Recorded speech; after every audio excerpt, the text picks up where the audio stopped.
A blessed Friday morning po sa bawat isa. Good morning, good morning, good morning. Mapagpalang umaga po sa ating lahat. Today is July 3. Ayan. At tayo ay narito sa ating day 2 ng ating bagong topic na Virtue in Action, the Quiet Power of a Godly Life. Still, tayo ay magpapatuloy dito sa ating gawain. At dito po sa Seeking God in the Morning, patuloy tayong gaganap ng ating daily devotion. Ayan. So, katulad po ng dati, hilingin ko po ang bawat isa sa atin na yumuko at manalangin. Panginoon naming Diyos na makapangyarihan sa lahat, maraming salamat po ulit sa oras na ito at pagkakataon muli na kami ay gaganap ng aming morning devotion at patuloy na magbulay-bulay sa iyong banal na salita. Patuloy po namin hinihiling, Panginoon, ang iyong paggabay, ang iyong pangunguna, Panginoon, sa gawain na ito. Kasyahan mo po nawa kami ng iyong banal na spirito at tulungan mo, Panginoon, na ang lahat ng mga salita mo na aming maririnig sa umagang ito ay patuloy na tumanim sa aming puso't isipan at patuloy na ikalago ng aming pananampalataya. Gabayan mo rin po ako, Ama, na naway maibahagi ko po ng tama at may kalinawan ng iyong mga salita. Hinihiling ko po, Panginoon, ang patuloy na paghaplos mo po sa pangangatawan ng bawat isa sa amin.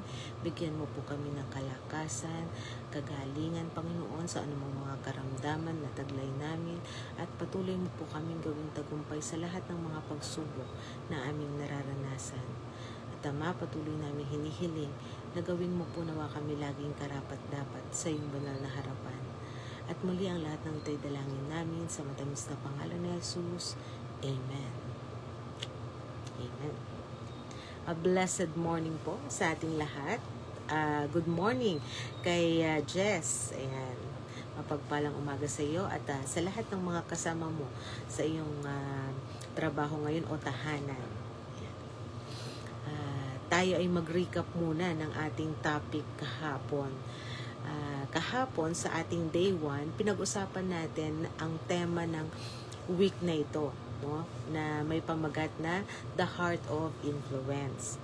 So binigyan diin natin mula sa ating teksto, no, na mababasa sa unang Pedro kapitulo 3 versikulo 4 na ang tunay na halaga natin ay nakatago sa puso. At hindi lang, no, sa dami ng ingay na ating nagagawa o pwedeng magawa.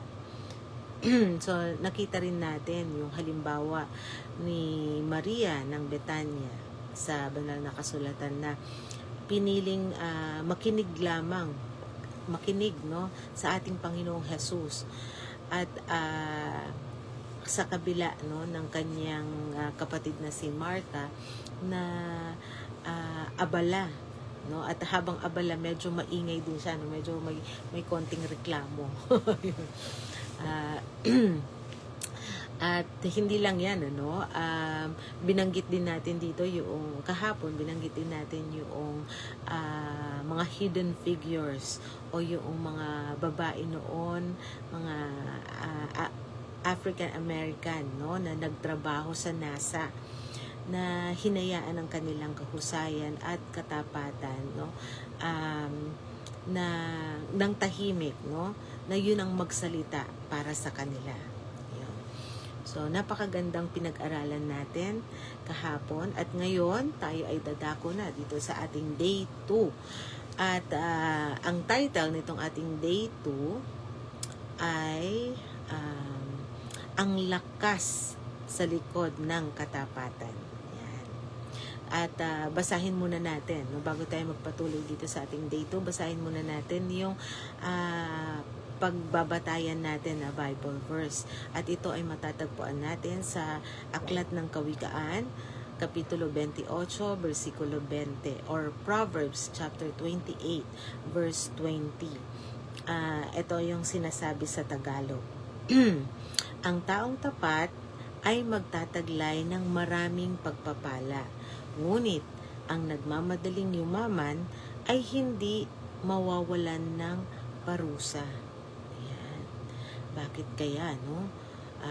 Yung mga nagmamadaling yumaman ay hindi mawawalan ng parusa, no? Kasi minsan sa kakamadali, no, nakafocus na lamang doon, no? Minsan nakakalimutan yung kahalagahan ng pagiging tapat sa harap ng ating Panginoong Diyos. Ayan. So, basbasan nawa ng Panginoong Diyos ang pagkabasa ng banal na kasulatan. Sa ating pagpapatuloy, tatalakayin natin na ang tatalakayin natin ngayon yung isang pundasyon, no, nitong quiet power na tinatawag natin. At isa sa mga pundasyon na ito ay yung katapatan o yung faithfulness. Okay, so madalas kasi sa mundo natin na ito, no, itong mundo natin na to, nagtuturo sa atin na kailangan nating magmadali para makamit yung tagumpay. Yan. Maraming nahuhulog, no, sa bitag ng kaaway sa pamamagitan nito, no.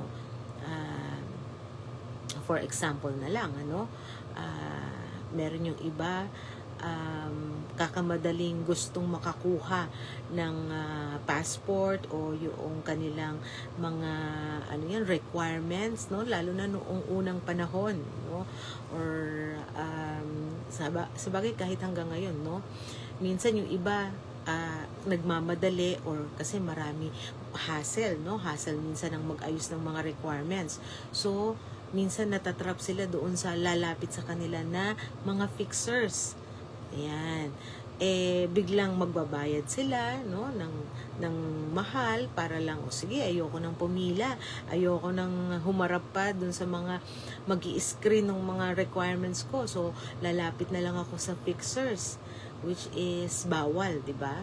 At kadalasan yung mga nalalapit diyan, no, lumalapit diyan, syempre napapagastos sila na hindi naman talaga tama. Yan. At saka syempre minsan na mas lalong parang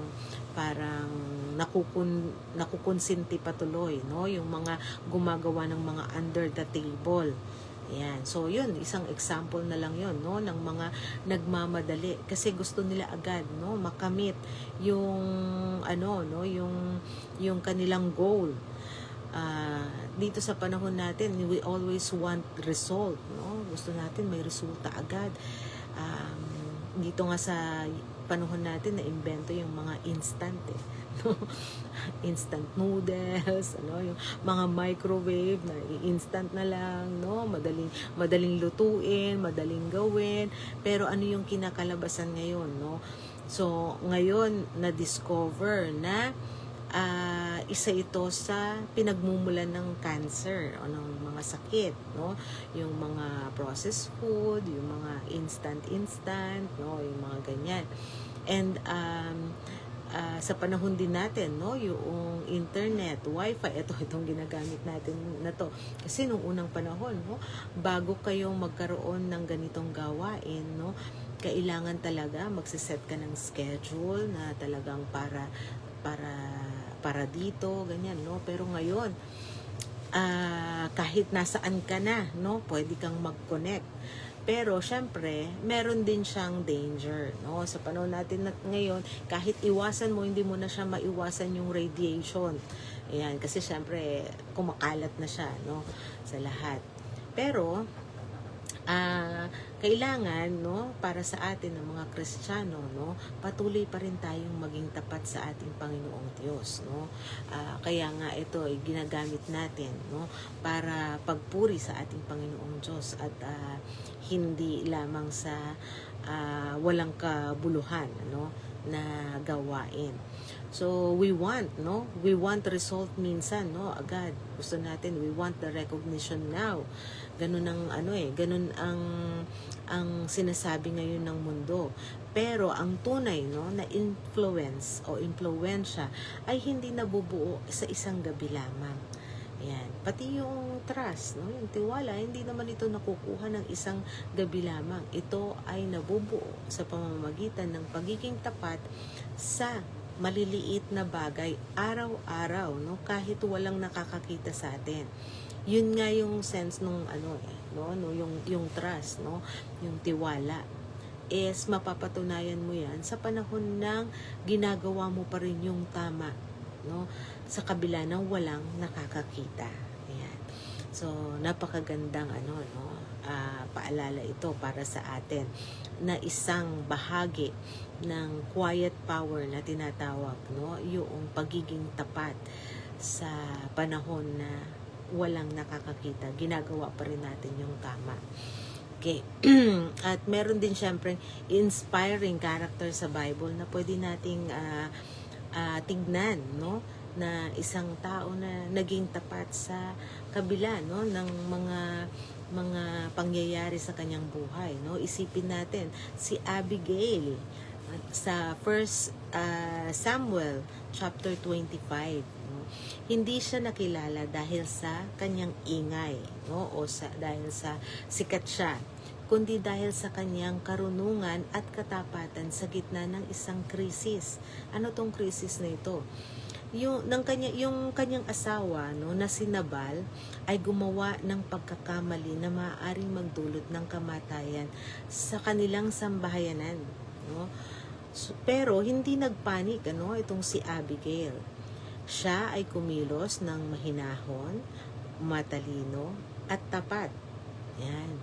Dahil sa kanyang katapatan na protektahan ang kanyang sambahayan at manindigan, no, para sa kung ano yung tama, na iligtas niya ang marami sa tiyak na kapahamakan. Abigail, no, showed us that a faithful heart acts with wisdom when others are acting in foolishness. Napakagandang paalala sa atin ang buhay ni Abigail na nawa tayo rin, sa ating buhay na ito, yung pahalagahan natin yung katapatan, isang character ng quiet power na tinatawag natin. Ayan. At dito sa ating morning devotion, meron tayong in-action challenge. Ngayong araw na ito, ang hamon sa atin, no, ay maging tapat tayo sa mga hidden tasks. Ano yung isang gawain sa bahay o sa opisina o sa ating sambahan na ginagawa natin nang walang nakakaalam at walang pumapalakpak. Gawin natin ito ngayong araw na ito nang may buong puso at kahusayan or excellence. Hindi natin kailangan ng thank you mula sa tao. Pero syempre, kung ikaw ay pasasalamatan, we are grateful, no? Pero hindi yun yung hinahangad natin, no? Hindi yung recognition. Syempre, mas magandang kumilos tayo, no, nang dahil sa katapatan natin sa ating paglilingkod sa ating Panginoong Diyos. Ayan. So muli, napakagandang paalala sa atin.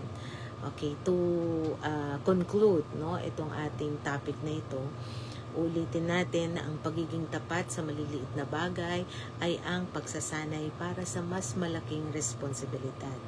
Tulad ni Abigail, ang ating katapatan ay may kakayahang magligtas, magpabago, at magbigay ng direksyon sa mga taong nasa paligid natin. Our faithfulness is our quiet power. Ayan. So muli, mapagpalang umaga po sa ating lahat.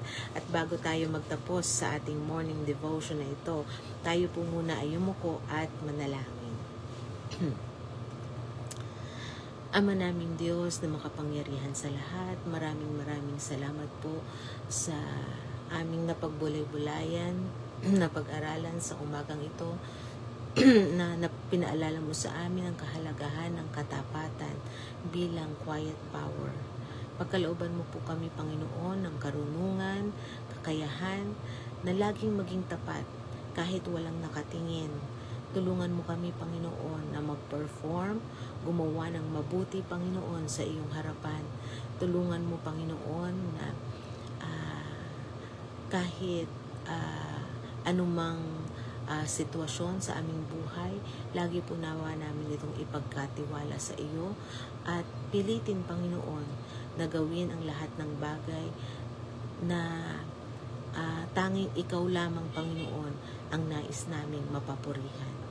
At muli, Panginoon, patawarin mo po kami sa aming mga nagagawang kasalanan at lagi mo po nawa kaming gawing karapat-dapat sa napakadami mo pong biyaya at pagpapala sa amin. At muli, ang lahat ng ito'y dalangin namin sa matamis na pangalan ni Jesus. Amen. Amen. A blessed morning po ulit sa ating lahat. And see you on Monday. Ayan. Dahil tomorrow is Saturday, wala po tayong online morning devotion. Pero later, meron tayong evening devotion ulit sa pangunguna ni Sister Kathleen. At patuloy po tayong manalangin, maglingkod sa ating Panginoong Diyos. See you sa Sunday, sa ating pananambahan. At muli, happy weekend. To God be all the glory. Take care and God bless.